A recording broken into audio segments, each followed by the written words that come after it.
Welcome back to another GTN Coaches Corner. We're your coaches today. You can send your questions in using the hashtag GTN Coaches Corner, and we've had some fab questions sent in for this week. We're going to be covering topics like increasing your swim stroke rates, dealing with knee pain when running, swimming and cycling when you're an injured runner, taking a break from training, and one that probably a lot of people can relate to, swimming faster with a pool buoy. Yeah, but before we do get to those, just a quick reminder, if you do appreciate the output, the videos we do, we'd love your support. So you can do that by liking this, also subscribing if you haven't yet done so, clicking on the globe and the bell icon so you don't miss any more of our videos. So now we can dive into this first question that comes from Jade O'Brien Smith. Hi guys, thanks for the great content. Do you have any tips for increasing swim stroke rate? I've been working a bit on my technique, but have a really slow stroke rate, even with fins on.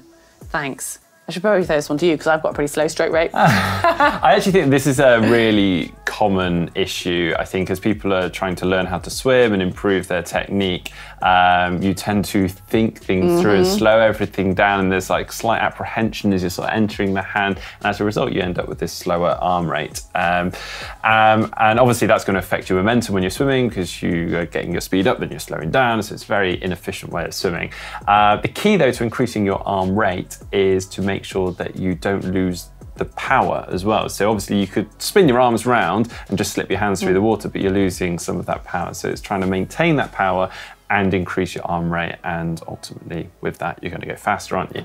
So there's a few things that I personally have used even in my own training to help with this. One is simply just doing short sprints off the wall, 10, 15 meters, flat out, trying to really focus on moving your arms as quickly as possible. And obviously because you're going flat out, you're going to be pushing on the water as hard as you possibly can. Another is doing just pool work. So you can pop a pool buoy in for that, but really focus on keeping your ankles together. So none of this sort of kicking around. Keep them together, and if you don't move your arms or get them going quickly enough, you will feel like you are going to sink or stop. And then a final one is a water polo drill. So for this is, you can pop a pool buoy in for this one again if you like, but it's just swimming normal freestyle, but with your head up out of the water. And because you got your head up out of the water, if you aren't turning your arms over quickly and catching quickly, then you will feel like you're sinking again. It's just hard, isn't it? Do you know another one I find that can help, and especially when you're touching on the so much to think about with a freestyle stroke, if you just take out one of the arms and do single arm for a bit, because then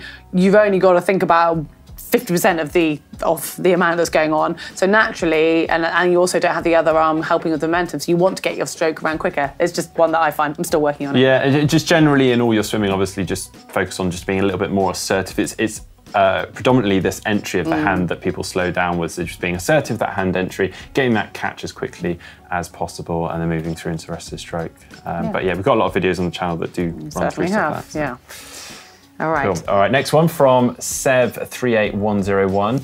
I've heard that taking a longer break from training, 1+ week, makes previous gains undone. To what degree is this true? And they're asking this because they're going to be taking a full month off training and 2 weeks before their first race. Sorry, they're coming back from that month off, and then they have 2 weeks of full training before their first race of the season, and they are really hoping that it doesn't make their pre-season useless. I mean, yeah, you don't need us to tell you that that is far from ideal, and your training and your performance is going to suffer. So it's up to you what you can actually do within that time. Well, first of all, what your pre-season has looked like. So, you know, make sure that that final week or two before you have this month off, you're maximizing it, and you come into your month off really needing it. And that's when your body can still do a lot of adaptation. So that first week, your body is still kind of recovering from it. And then it's a bit of a question of, you know, you're saying it's off. We don't know if you're on holiday or away with work, what access you do have to any sort of conditioning, any kind of fitness, because anything you will do will minimize that drop off, will reduce the rate. And then it's looking at, I guess, a controlled manner of how you approach those 2 weeks going into that race, because it could be really tempting to go, oh my God, I've got 2 weeks, let's go and smash it for 10 days, and then you'll be in an absolute heap. We don't know what race you're training for either, if it's a running race, swimming race, triathlon, so there's a lot to bear in mind, but it's about minimising that damage, isn't it? Yeah, I guess for other viewers out there watching this, I think a month off in the middle of the season is probably a little bit unusual. Most people may be taking a week off here and there, and that is totally normal. We get a lot of questions around that. typically either something in the middle of the season, one at the end. Will you lose fitness during that week? Yes, you will, but the gains typically outweigh any losses in fitness. Yeah. When it comes to day-to-day training, we cover and talk about this all the time, we are continually overloading our bodies, and then we recover maybe after a few weeks of hard training, and then push on again. And we see typically with that, our fatigue increases, our form decreases. If you use Training Peaks, it's fantastic for this. You can look at it on their performance management chart, and it's a really good way of tracking that and making sure that you don't overtrain. And that is sort of a kind of a smaller version of that bigger break that you might be taking mid-season or end of season. It's really important. You'll see most top-level athletes taking a full 1 or 2 weeks off at the end of the season to just fully recover and just get those levels back to normal. 4 weeks though, yeah, it's pretty big. I think I wouldn't advise that as a coach, but I think if you're smart with what you can do in those 4 weeks, you might get through it. But maybe update us in the comment section. Yeah, let us know what the race is. We're intrigued. Good luck. I think you might need it. Okay, now our next question is Nina96 says, I'm a marathoner and got injured. I cannot run for at least 6 weeks. So this is on a similar vein, but different. But I am allowed to swim and low intensity biking. How much running fitness will I lose? Is 1 week off equal to 2 weeks to recover still applicable if I swim and bike? Well, actually, I think you'll be impressed how well you can keep your fitness up with just swimming and cycling. Both will obviously help with cardiovascular fitness, and also there's some benefits, particularly from the cycling, in terms of just that strength that you can gain.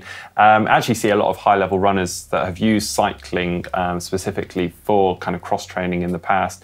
And again, as I've said, sort of helps that increase in strength and power. Also, let's not forget that because of kind of the impact and load bearing of running, you, well, typically can't do as long running as you can cycling. So you might find that you can go out for 3 or 4 hour cycles, which might be fantastic prep for your marathon. Yeah, I mean, you might need a lot of time available for this, but you know, there's a lot that you're definitely not to be dropping off at the rate that you were thinking. And the biggest difference, obviously, is the fact of the weight bearing, the impact you get with running, which I don't know what your injury is, but it sounds like you're going to be away from that for a while. So just doing general strength, anything that is putting as much force as you can put through your joints and your bones, whether that's in the gym, whether it's able to lift, whether it's even just strengthening the other side. If you've injured one side, that can still actually help you. And I was reading an article recently that was showing that there's proven to be a crossover. If you can't strengthen one side, strengthening the other will actually still give the same sort of signals to the muscles that when you do come back to full training or full running, that side will catch up quicker. So there's a lot of, there's positivity out there for you. Very good. Right, we've got a couple more questions here. This is from Abhinav Sina. Sorry if I've mispronounced that. He said, I've been running for about a year now, 3 to 4 days a week. Every month or so, I hurt my knee, and it's always a meniscus. One time it's on my right knee, then on the left knee. One time it's the lateral meniscus. There you go on. I rest for 3 to 4 days after it hurts till it feels manageable. But it always happens again. It's very frustrating. Is this how it's always going to be? Do all runners hurt their knees regularly? How do I manage it? Oh no, well first up, no, not all runners hurt their knees. And I know running does have a high occurrence of injuries, but you should not be just accepting this knee pain. I think the first thing you need to do is find out exactly what is going on with your knee pain, and then you know how to manage that. So that's probably going to see a specialist. I would say it is money well spent if it means you can enjoy running like you say you do. So whether that's a physiotherapist, whether you need to go and have a scan, but to work out what exactly is going on and then work out a treatment program. And at the end of the day, irrelevant of whether something actually needs to be done, sort of anything serious needs to be done to help it, or if it's just going to be more of a management, you are going to need to strengthen all the muscles around your knee, around your legs and your glutes. And that's to become a more efficient runner, to not put so much strain on your knees, is kind of the long-term plan. So irrelevant of what's actually happening, it's about getting much stronger with your running and building it up. And you know, there is no reason, hopefully, that you can't run pain-free. Yeah, I think it sounds like you are trying to diagnose this yourself. Maybe you have had an expert look at this. If you haven't, as Heather says, I would suggest going and finding out for sure what exactly is going on. Go and see a specialist here, and maybe even look as far as your running shoes, what you're wearing, get someone to look at that with your biomechanics and your gait. Brilliant though, good question. Last one from Nathan Dude 234.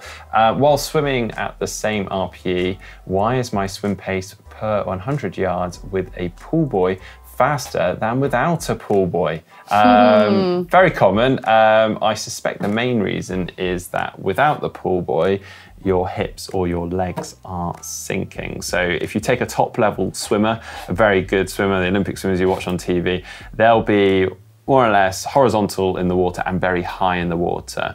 If you drop lower in the water, as many people do, you're obviously increasing your drag through the water, and then add to that a drop in your hips or your legs, that's even more drag through the water. So by you popping a pool buoy in, that's going to bring those hips up, maybe even lift you a little bit in the water, and suddenly, voila, you're finding that you're swimming a lot easier, or you're swimming faster for the same effort. I think the key here is that you don't just rely on the pool buoy though, we actually try to fix what's going on with your stroke. Yeah. Do you know, I've never knew this was a thing, because I am the complete opposite, and it's not because I'm a top level swimmer. I think it's because my legs just help my stroke so much. So if I put a pool buoy in, I go so much slower. And I remember training with swimmers all my life, and some triathletes came along and got in, and the triathlete was using a pool buoy. I was like, why are you making it harder for yourself? And they were like, oh no, if I take the pool buoy out, I will be in the lower lane. And I was like, what? So it was really baffling to me that it does, it makes so much sense. I mean, you can also use buoyancy shorts and they will have the same effect.